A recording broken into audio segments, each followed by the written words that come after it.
this Kpandai Supreme Court will rule on that. Kpandai ruling by from Tamale High Court. No. Na researcher Musa Damkwa, info analyst is showing that Facebook in Nhyira 104.5.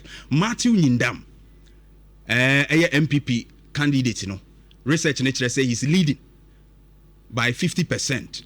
Daniel Nsala Wakpa 46%, and now undecided 3%, and now someone else, other candidates 1%. Into Ushemwa, so the undecided no crack Daniel Nsala Wakpa, it will be 49%, which means still Matthew Nyindam, NPP candidate on na a really call to Kumo say Simbi Wumunti, Yankoya Rerano, Ushemwa on a lead still.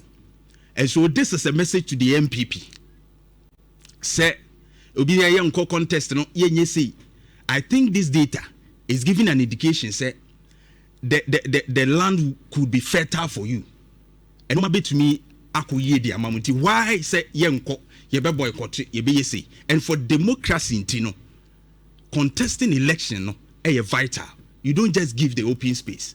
So my message to the NPP is say ensure see a democracy no ebe working.